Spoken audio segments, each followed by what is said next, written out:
और देखिए मेरी तरफ से आखिरी गीत, ब्रज का गीत, भाव भरा गीत, और धुन बजाओगे मां साहब, हो बुरा वक्त तो अपने भी नहीं मिलते हैं।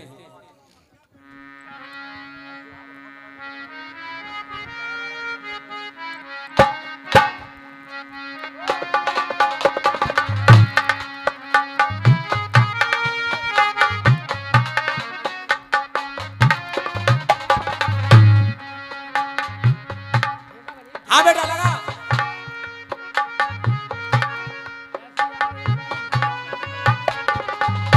सही मान लेना ठाकुर साहब, 3 बजे पब्लिक धीरे धीरे चली जाती है और 4:30 जैसे ही बजते हैं अटल छत्र की जय। लेकिन एक बार तालियां अपने लिए इस बात पे बजाना क्या घड़ी में 6 से ज्यादा बज जाएंगे, लेकिन पब्लिक अभी ज्यों की त्यों है। एक बार मैं सब अपने लिए तालियां बजाने के लिए कहूंगा, आप अपने लिए तालियां बजाएं।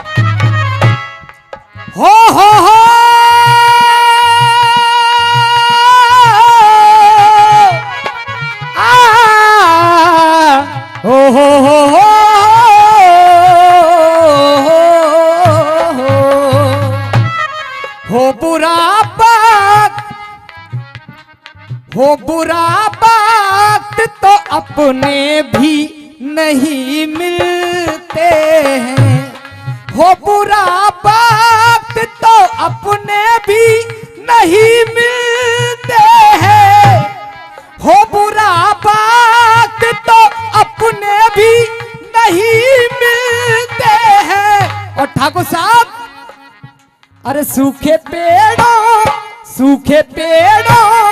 पे परिंदे भी नहीं मिलते हैं, सूखे पेड़ों पे परिंदे भी। ब्रज की माटी की बात गा रहा हूं।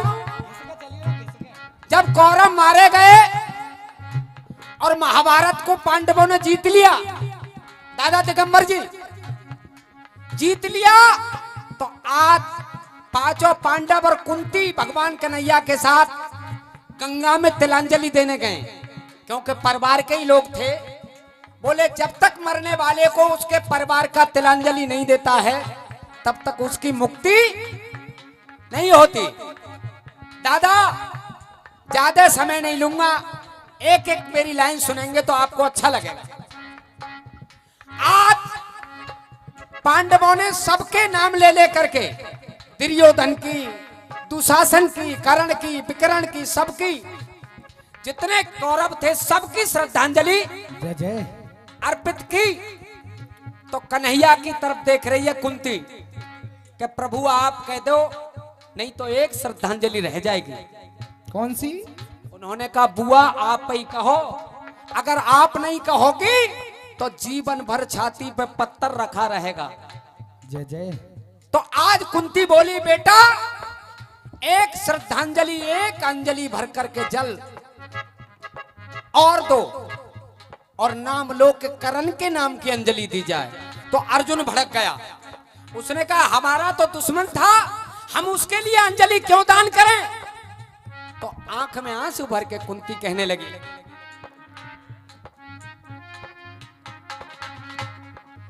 बात करण की जब करी, ये बात करण की जब करी,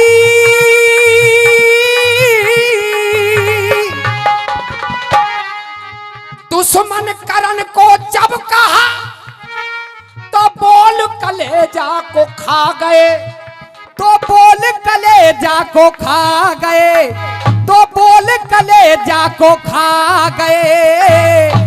और रो पड़ी कुंती वहां, दोनों आंखों में आंसू आ गए।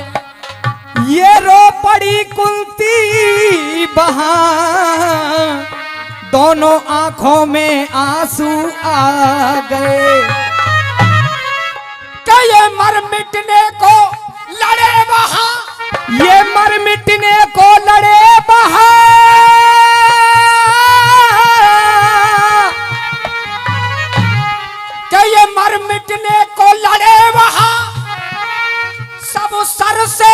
कफन लपेटे थे, सब सर से कफन लपेटे थे, ये सब सर से कफन लपेटे थे। जब आमने सामने लड़ रहे थे तो सर से कफन लपेटे थे, और मैं क्यों नहीं बोल पाई? अरे वो करण और अर्जुन लड़ते आपस में ही मेरे बेटे थे। वो करण और अर्जुन लड़ते, वो आपस में वो मेरे बेटे थे। और मैया कुंती ने कहा बेटा करण दुश्मन नहीं, वो मेरा ज्येष्ठ बेटा और तुम्हारा सबका बड़ा भाई था। तो आज अर्जुन ने कहा माँ अब मेरी समझ में आ गया कि जब करण तीर चलाता था तो कभी मेरे इधर होके निकल जाता, कभी उधर होके। तो मैं अपने मन में अभिमान से कहता कि करण में अब वो बात नहीं है, लेकिन जब तैने आज बताया है तो अब समझ में आ रही है कि करण चाहता तो मुझे तभी मार देता, लेकिन उसने मुझे बचाया। जय जय। और तब अर्जुन ने, नकुल ने, सहदेव ने अंजलि भर के दी। तो आज कर्ण की आभा प्रकट हुई और मुस्कुराते हुए कहा भैया अब तुमने मुझे अंजलि दे दी, अब मैं बैकुंठ में जा रहा हूं। तो अर्जुन ने कहा भैया मैंने तुम्हारा वध किया है, मां ने छुपाया लेकिन मैंने तुम्हारा कत्ल किया है।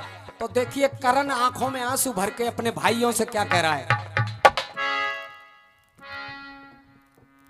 कि मन में अपमान, मैं जीवन भर करण कहता है कि मन में अपमान का विस्ताप लिए बैठे थे, मन में अपमान का विस्ताप लिए बैठे थे।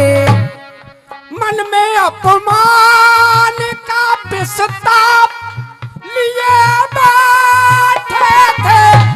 अरे मन में अपमान का विस्ताप लिए बैठे थे। और अर्जुन तैने नहीं मारा मुझे, मन में अपमान का विस्ताप लिए बैठे थे। और हम अपनी मौत, हम अपनी मौत, हम अपनी मौत अपने आप लिए बैठे थे।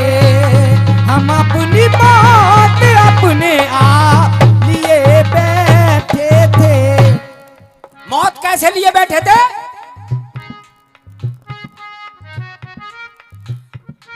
अरे मां की ममता भी मिली। अर्जुन तू तो बड़ा भाग्यशाली है।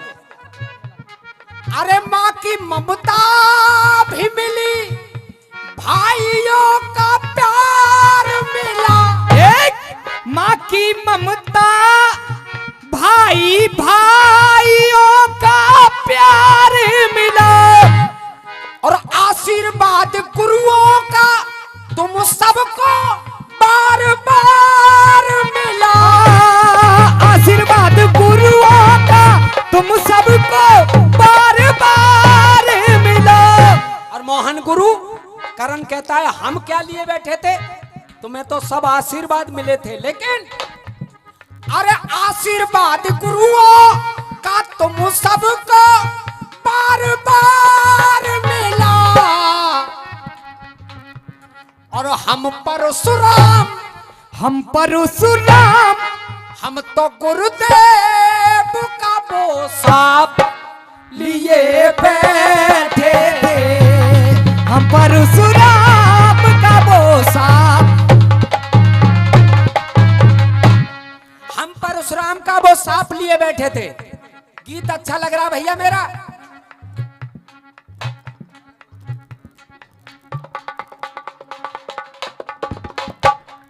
और ये दादा दिगंबर जी की तरफ से 100 रुपए का आशीर्वाद आया। अर्जुन ने कहा भैया अगर भूल से ये बाण मेरे सीने में लग जाता और मैं मर जाता तो तुम मुझसे बड़े हो और बड़ा भाई बाप के समान होता है, तुम्हारे हाथों से मेरी मौत हो जाती तो क्या तुम्हें चैन पड़ता? तो देखिए अर्जुन ने कहा, अरे करण बोला, अरे बावले कैसी बात कर रहा है, तेरी और मौत हो ही नहीं सकता। बोले क्यों? मैं तो भाई था, मेरी तो कोई बात नहीं। मैं तो भाई था, मेरी तो कोई बात नहीं। नहीं नहीं बेटा, नहीं नहीं, केवल यही तो बात है। मैं तो भाई था,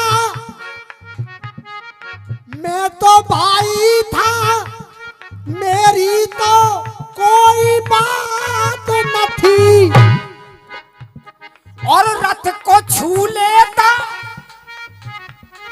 रथ को छू लेता, किसी पीर की औकात न थी। रथ को छू लेता,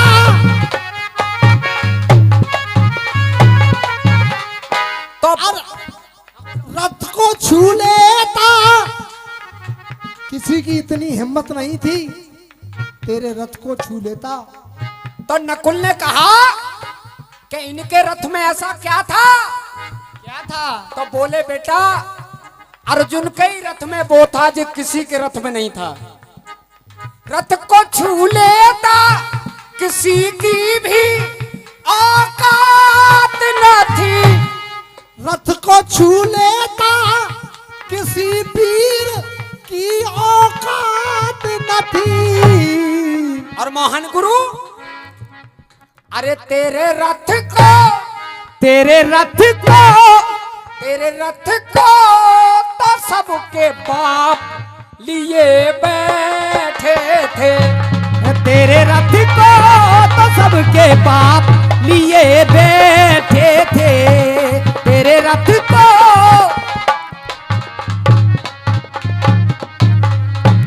अरे तेरे रथ को तो सबके बाप लिए बैठे थे। अरे तेरे रथ को तो सबके बाप लिए बैठे थे। और हम अपनी बात अपने आप लिए बैठे थे। हम अपनी मौत अपने आप। और तू अपने मन में ये मन समझ लेना अर्जुन, क्या करण तुझसे हार गया? हारा नहीं हूं मैं। क्यों? मेरा रण कौशल, अस्त्र शस्त्र सब बेकार गया।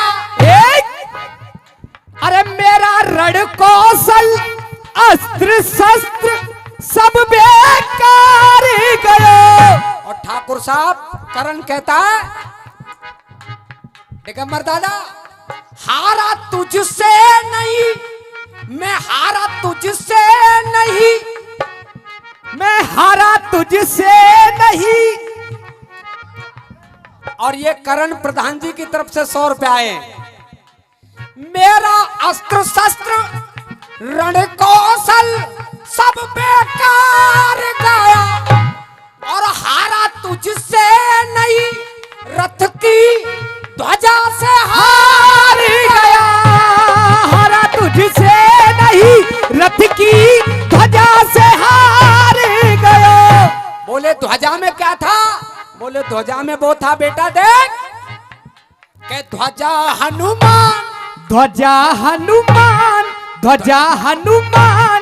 ध्वजा हनुमान जी चुपचाप लिए बैठे थे। ध्वजा हनुमान जी चुपचाप लिए बैठे थे। हम और ये दादा दिगंबर बघेल जी की तरफ से 100 रुपए इसी बात पे आए। ध्वजा हनुमान जी चुपचाप लिए बैठे थे। और हम अपनी बात अपने आप लिए बैठे थे।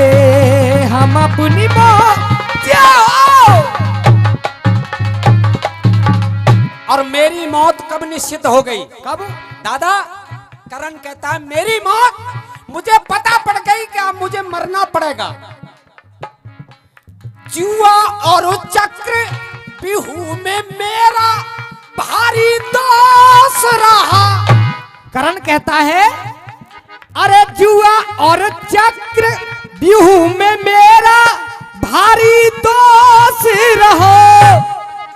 दुर्योधन जितने दुनिया में पाप कर सकता था वो मेरी ताकत से, क्योंकि पीठ के पीछे मैं खड़ा था। अगर एक बार मैं कह देता कि अधर्म का साथ नहीं दूंगा तो शायद दुर्योधन कोई पाप न करता। जय जय। लेकिन मेरा सहारा पाकर के उन सब पापों का दोषी मैं हूं। जुआ और चक्र बिहू में मेरा भारी दोष रहा। अरे जुआ और चक्र बिहू में मेरा भारी दोष रहो। और ये हरदयाल सिंह और भंवर सिंह जी की तरफ से 100 रुपए का आशीर्वाद। और मेरी मौत कब निश्चित हो गई? कब? जुआ और चक्र बिहू में मेरा भारी दोष रहा। और मेरी मौत कब निश्चित हो गई? क्या चीर खिंचता रहा। जुआ और चक्र बिहू में मेरा भारी दोष रहो। और ये 100 रुपया हमारे आदरणीय गिरिराज प्रधान जी की तरफ से आए हैं। जुआ और चक्र बिहू में मेरा भारी दोष रहा। और चीर खिंचता रहा कमबख्त में खामोश रहा। चीर खिंचता रहा कमबख्त में खामोश रहो। दादा, जो चीर खींचता रहा दुशासन और मैं उसी सभा में बैठा रहा। द्रौपदी हाथ फैला करके कहती, अरे वीरो कोई तो मेरी मदद करो। और मैं खड़ा होकर के कह देता कि दुशासन चीर छोड़ दे। तो दुशासन की तो औकात क्या, दुर्योधन का आदेश भी उसी समय मिट्टी में मिल जाता। लेकिन मैं चुप रहा और उसका खामियाजा मुझे यहाँ भुगतना पड़ा। क्यों?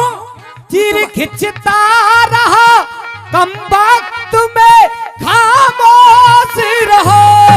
तो नकुल ने कहा कि बोल सकते थे, क्यों नहीं बोल पाए? बोले बोल नहीं पाए उस समय। क्यों?